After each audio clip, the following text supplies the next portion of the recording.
Nadreen, आप YouTube channel देख रहे हैं। मैं इमरान खान हूँ। साबिक वज़ीर-ए-आज़म इमरान खान के बगैर काम नहीं चलेगा। पाकिस्तान तहरीक इंसाफ से बात करने के अलावा कोई और रास्ता नहीं है।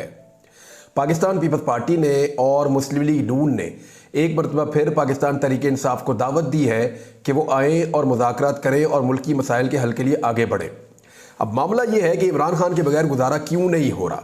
ये बात सबको समझ आ गई है कि आने वाले दिनों में जिस किस्म के फैसले इस हुकूमत को करने पड़ेंगे वो फैसले इंतहाई गैर मकबूल हैं और वो फैसले अवाम के अंदर मज़ीद नफरत को जन्म देंगे। और वो फैसले करने के बाद कोई भी सियासी पार्टी जो पहले ही बहुत बुरी तरह तबाह है वो मज़ीद तबाही के गड्ढे में चली जाएगी। अवाम उनको कभी एक्सेप्ट नहीं करेंगे। ऐसी सूरत में उनके पास दूसरा कोई रास्ता नहीं है कि वो सियासी इस्तेहकाम किसी तरह पैदा कर लें। सियासी इस्तेहकाम पैदा करने के लिए पाकिस्तान तहरीक इंसाफ जो है उसके साथ बातचीत करनी पड़ेगी। यानी आज राणा सनाउल्लाह, इसहाक डार, पाकिस्तान पीपल्स पार्टी के दीगर लोग और बहुत सारे लोग हैं जो अब सबके नाम क्या लेने, लेकिन ज़्यादातर लोग ये चाह रहे हैं कि इमरान खान साहब को किसी तरह टेबल पे ला सके या पाकिस्तान तहरीक इंसाफ को किसी तरह मुज़ाकरात की टेबल पे ला सके। पाकिस्तान तहरीक इंसाफ ने भी मुज़ाकरात के लिए एक अजीबोगरीब बात की है। वो मुझे पाकिस्तान तहरीक इंसाफ का मौक़िफ़ तो लगता नहीं है, लेकिन शहरियार अफरीदी साहब का अपना मौक़िफ़ है और उन्होंने जो बात की है एक नुक्ता नज़र से वो बात ठीक है और दूसरे नुक्ता नज़र से इंतहाई काबिल एतराज़ है। इमरान खान साहब ने इसी हवाले से जो हाल ही में एक स्टेटमेंट दिया है वो स्टेटमेंट पहले आप सुन लीजिए, फिर आपको बताऊंगा कि पाकिस्तान तहरीक इंसाफ से बात करना मजबूरी क्यों बन गई है, यानी क्यों फंस गए सारे के सारे। हुकूमत आ गई है, मरियम नवाज जो है, शहबाज शरीफ जो है और बिलावल, सबकी मौज लगी हुई है, सारे के सारे हुकूमत के अंदर मौजूद है। सिंध में उनकी हुकूमत है, पंजाब में इनकी हुकूमत है, वफाक में उनकी हुकूमत है, बलूचिस्तान में उनकी हुकूमत है, सिर्फ खैबर पख्तूनख्वा में नहीं है और वो कोई इतना बड़ा खतरा नहीं है। तो इसके बावजूद सारे घबराए हुए क्यों हैं, सारे परेशान क्यों हैं और इमरान खान की तरफ एड़ियां उठा उठा कर क्यों देख रहे हैं कि इमरान खान इनकी बात मान ले। यानी सख्तियां की जाती है, कभी इमरान खान का भांजा गायब हो जाता है, पता ही नहीं चलता कि वो कस्टडी के अंदर ही कहीं और चला गया है और वो पता ही नहीं चल रहा। इमरान खान की बहनें भी बता रही हैं। अब उस बहन की हालत आप देखिए, उसका इकलौता भाई है और इकलौता बेटा है। इकलौता भाई भी जेल में है, उसका पता नहीं चल रहा था। यानी इस किस्म के प्रेशर डाले जाते हैं, कभी दीवारें बनाई जाती हैं, कभी शीशे लगाए जाते हैं, कभी कैमरे लगाए जाते हैं, कभी मुलाकातें रोक दी जाती हैं, कभी पाबंदियां लगा दी जाती हैं, कभी बयानात रोक दिए जाते हैं, कभी एक के बाद एक सजा दी जाती है। सारा कुछ करके देख लिया इमरान खान के खिलाफ। तो इमरान खान कहता क्या है ये सुनिए। मेरी कौम जान ले कि मुझे सरासर जाली, झूठे, मन घड़त और बेबुनियाद मुकदमात जेल में कैद किया गया है। मुझे अगर 9 साल या इससे भी ज्यादा अरसे के लिए जेल में कैद रहना पड़ा तो रहूंगा। मेरी कौम को गुलामी की जंजीरों में जकड़ने वालों से कोई डील नहीं करूंगा। ये इमरान खान साहब ने 9 साल मजीद भी मुझे बंद करे ना तो मेरी कौम को गुलामी की जंजीरों में जकड़ने वाले जो हैं उनसे मैं कोई डील नहीं करूंगा। मामला इमरान खान साहब का शुरू हुआ था इस बात से कि हम गुलाम नहीं हैं, एक आज़ाद मुल्क है, हम अपने फैसले खुद करेंगे, हम दोस्ती सबके साथ करना चाहते हैं, वर्किंग रिलेशन चाहते हैं, मुज़ाकरात करना चाहते हैं, लेकिन हम आंखें बंद करके तमाम चीज़ों के ऊपर अमल दरामद नहीं करेंगे। आप मेरे मुल्क को किसी और मुल्क पे हमले के लिए इस्तेमाल नहीं कर सकते। मेरे मुल्क के लोगों की जान भी उतनी कीमती है जितनी आपके मुल्क के लोगों की जान कीमती है। ये बला बला बहुत सारी ऐसी चीज़ें थी। इमरान खान साहब को जो है वो इन सारे मामलात में बड़े तहफ़्फ़ुज़ात थे। कौम जो है उसने ये बातें सुनी और उनके दिल में घर कर गई। अब इमरान खान ये कह रहे हैं कि जिन लोगों ने ये सब किया है या कौम को गुलामी की जंजीरों में जकड़ने वाले जो लोग हैं उनके साथ मैं डील करने नहीं जा रहा। आप बेहतर समझते हैं वो कौन लोग हैं, लेकिन अब उस मामले पे आ जाए कि पाकिस्तान तहरीक इंसाफ क्यों सबके लिए जरूरी है, उसके बगैर गुजारा क्यों नहीं हो रहा, इमरान खान के बगैर काम क्यों नहीं चलेगा।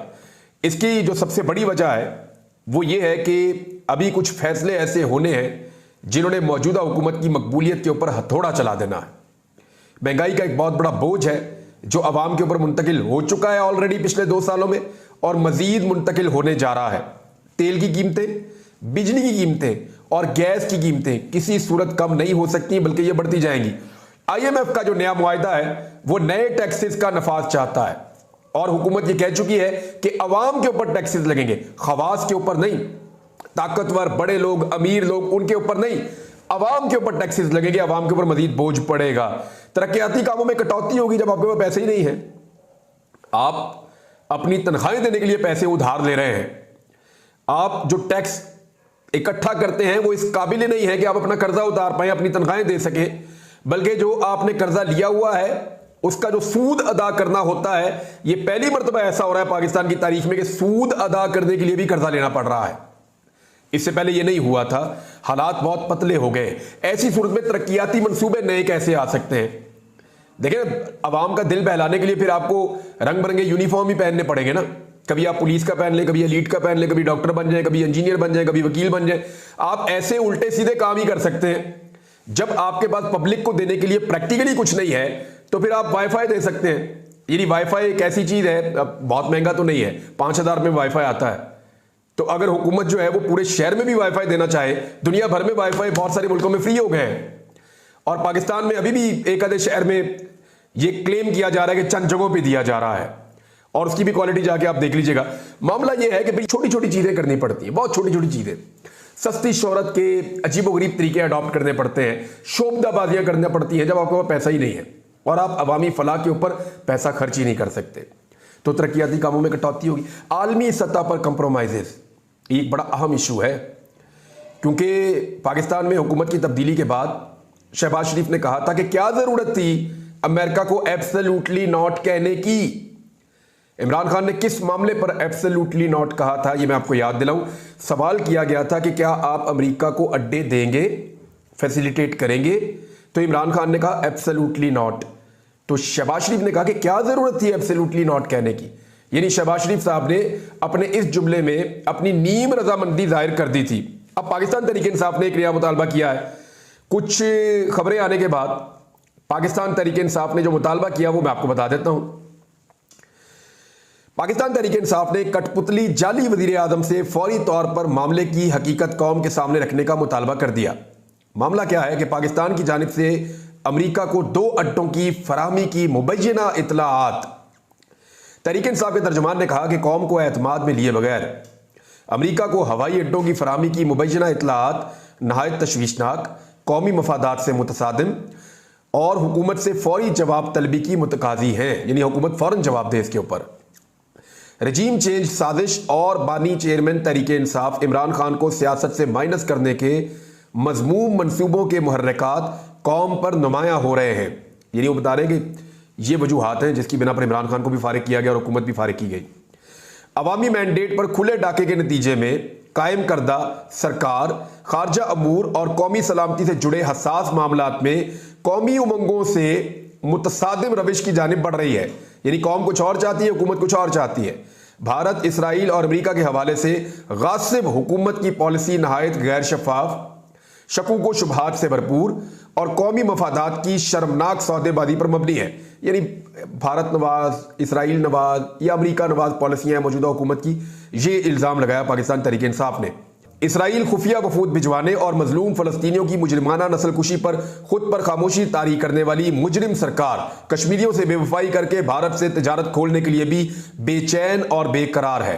गासिब हुकूमत का कठपुतली वजीर खारजा खामोशी से भारत और इसराइल पर पाकिस्तान के उसूली मौक़िफ़ की जड़ें खोदने में मसरूफ है। गासिब सरकार खुसूसन अमेरिका को अड्डों की फराहमी के हवाले से हकायक कौम के सामने रखे और इन इतलात में कितनी सदाकत है, अमेरिका को फराहम की जाने वाली इस नई सहूलत के असबाब और मुहर्रिकात क्या हैं और इस बाब में तय पाने वाले समझौते की नौइयत क्या है। कौमी मफादात की सौदेबाजी पाकिस्तान को किसी नए इलाकाई तनाज़े या बैरूनी एजेंडे की भेंट चढ़ाने की कोई कोशिश कौम कबूल नहीं करेगी, ना तहरीक इंसाफ इसकी इजाज़त देगी। पाकिस्तान तहरीक इंसाफ पार्लियामान में भी इस मसले को उठाएगी और गासिब सरकार से जवाब मांगा जाएगा। तर्जुमान तहरीक इंसाफ। ये जो है पाकिस्तान तहरीक इंसाफ का जो ऑफिशियल एक ग्रुप है उसके अंदर ये खबर शेयर की गई है और वहां से फिर ये सोशल मीडिया पे आई। अभी तक ये खबर जब मैं आपको पढ़ के सुना रहा हूं तो ये पाकिस्तान के नेशनल मीडिया पे नहीं है। इसमें मुतालबा ये है कि पाकिस्तान, इसराइल, भारत और अमेरिका के बारे में अपनी पॉलिसी को वाज़े करे और अमेरिका को मुबैना तौर पे जो 2 हवाई अड्डे देने के हवाले से इतलात मौजूद हैं उस पर हुकूमत क्लैरिटी के साथ सामने आए और बताए कि क्या अमेरिका को अड्डे दिए गए हैं या नहीं दिए गए, और अगर नहीं दिए गए तो क्या देने का इरादा है या नहीं। इस तरह की चीज़ें जो हैं वो वाज़े होनी चाहिए। अगर ये चीज़ें पार्लियामेंट में जाएंगी, वहाँ पर बहस होगी, तो फिर क्लैरिटी के साथ पता चलेगा कि असल में मामला है क्या। एक महमूद अचकज़ई साहब ने स्टेटमेंट दिया और हाफिज नईमुर रहमान साहब ने भी स्टेटमेंट दिया। अगर इन स्टेटमेंट्स को आप देखें तो आपको आइडिया हो जाएगा कि ये सारे क्यों फंस गए हैं। हाफिज नईमुर रहमान साहब कह रहे हैं इस वक्त वो अमीर हैं जमात इस्लामी के। उन्होंने कहा कि जिन्होंने फैसले किए और जिनको हुकूमत में लाया गया दोनों फंसे हुए हैं। यानी जिन्होंने फैसले किए थे और जिनको हुकूमत में लाया गया दोनों ही फंस गए हैं। यानी मुझे अच्छी तरह याद है कि पीएमएलएन पीपल्स पार्टी ये सारे इमरान खान को कहते थे कि ये सिलेक्टेड है और इनको सेलेक्ट किया गया है। तो आज जो है वो इमरान खान को सेलेक्ट करने वाले और अभी जो इस वक्त पीएमएलएन पीपल्स पार्टी सारे रल के उसी इमरान खान का मुकाबला नहीं कर पा रहे। मंसूरा में हाफिज नईमुर रहमान साहब ने कहा कि एक चलती हुकूमत को खत्म करके मुल्क को बहरान में धकेलने वाली जमातें अवाम से माफी मांगे। फार्म 45 की बुनियाद पर नताइज तैयार करने के सिवा अब कोई रास्ता नहीं बचा है। उन्होंने कहा मुल्क शदीद बहरानों की जद में है, हर फर्द मसाइल के हल चाहता है, आइन की बालादस्ती और जमहूरियत की आज़ादी मसाइल का हल है। नईमुर रहमान साहब ने साफ कहा जी पाकिस्तान तहरीक इंसाफ इलेक्शन जीती है, सब जानते हैं, और पीडीएम की जमातों को इलेक्शन में नवाजा गया है। फार्म 45 के नताइज कुछ और हैं, फार्म 47 के ऊपर कुछ और कर दिया गया है। बड़ा क्लैरिटी के साथ वो आ रहे हैं और उन्होंने साफ बताया कि तहरीक इंसाफ की हुकूमत है, उनको ये दी जाए, मैंडेट के ऊपर डाका डाला गया है। अब ये जो वो कह रहे हैं ना कि सारे फंस गए, वो कैसे फंस गए? बात यह है कि लूट मार मची हुई थी मुल्क के अंदर, किसी को अंदाजा भी नहीं था कि अवाम का इतना सख्त रद्द-ए-अमल आएगा।